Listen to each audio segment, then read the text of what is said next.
Here's something nobody warns you about. The moment you decide to fight your pain, to push it away, outrun it, or pretend it isn't there, it only gets stronger and stronger, not weaker, stronger.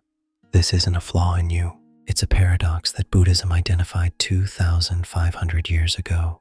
And once you truly understand it, the way you relate to everything difficult in your life will begin to shift. Most of us were taught, implicitly or explicitly, that discomfort is an enemy, something to defeat. So when anxiety shows up, we clench against it.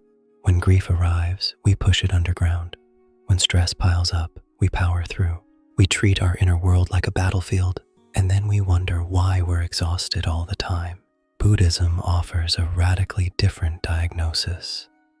It doesn't say your pain is a problem to be solved. It says your relationship to pain is where the real suffering lives. That distinction, subtle as it sounds, is one of the most liberating ideas in human history. Let's slow down and actually understand it. The Sanskrit word is dukkha. It's often translated as suffering, but that's too narrow. Dukkha means unsatisfactoriness, a kind of pervasive undercurrent of unease that runs beneath even pleasant moments. The Buddha didn't say life is miserable. He said life, as most of us experience it, contains a hidden friction because we're constantly grasping for what we want and pushing away what we don't. There's a teaching in Buddhism called the second arrow. Imagine you're walking through a forest and an arrow strikes you. That's pain, unavoidable, real. Now imagine, in response, you shoot a second arrow into the exact same wound.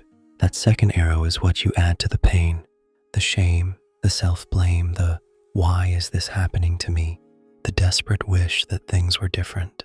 The Buddha made a distinction that most of us completely miss. The first arrow, illness, loss, failure, rejection, that's often beyond your control. But the second arrow, that one you fire yourself. And it is, in almost every case, more damaging than the first. We spend so much energy tending the wound of the second arrow that we forget that's the one we chose. Think about the last time you felt anxious. Maybe it started as a tight feeling in your chest, a worry circling your mind. But then something else happened. You noticed the anxiety, and you got anxious about the anxiety. You started thinking, why am I feeling this way? What's wrong with me? I need to make this stop. That layer of resistance, that's the second arrow landing. This is the suffering paradox in its most precise form. Pain plus resistance equals amplified suffering. Pain plus acceptance equals pain, just pain, without the additional layer. That sounds simple, even obvious. But watch yourself the next time something uncomfortable arises. Notice how quickly and automatically the resistance kicks in.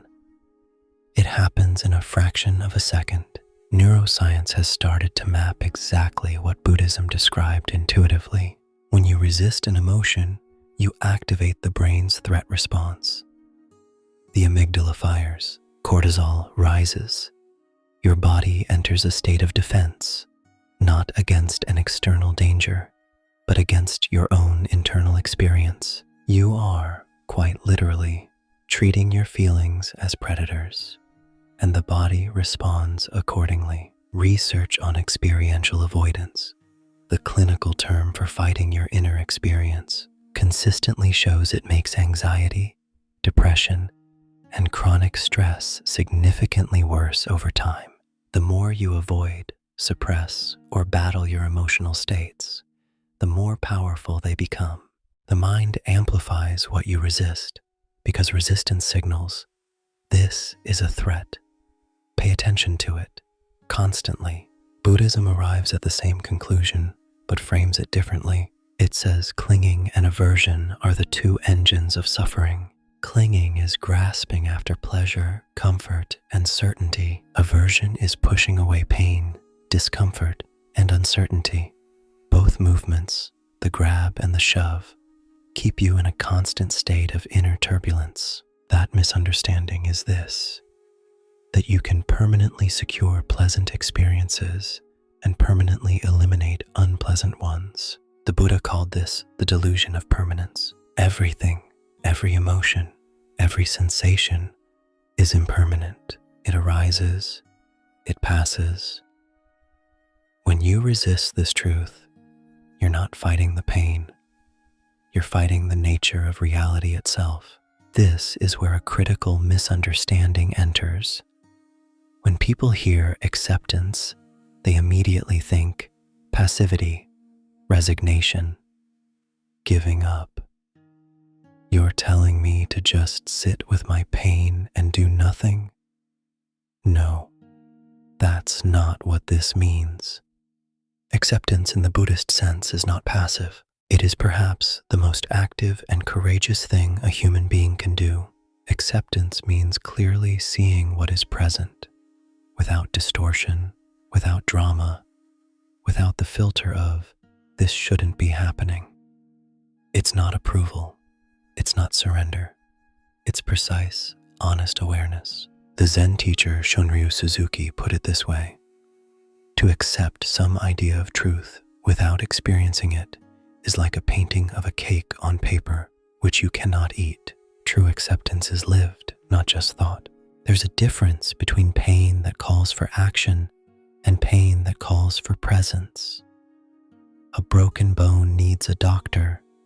Act, but the grief after a loss, the anxiety before a big moment, the ache of loneliness, these are not problems to be fixed. They're experiences to be met. When you act on them as if they're emergencies, you deepen the wound.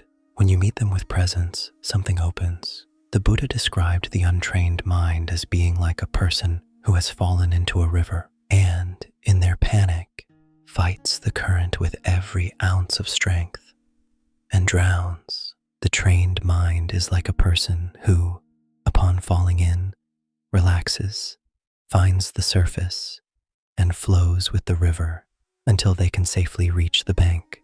Both people are in the same river, only one survives.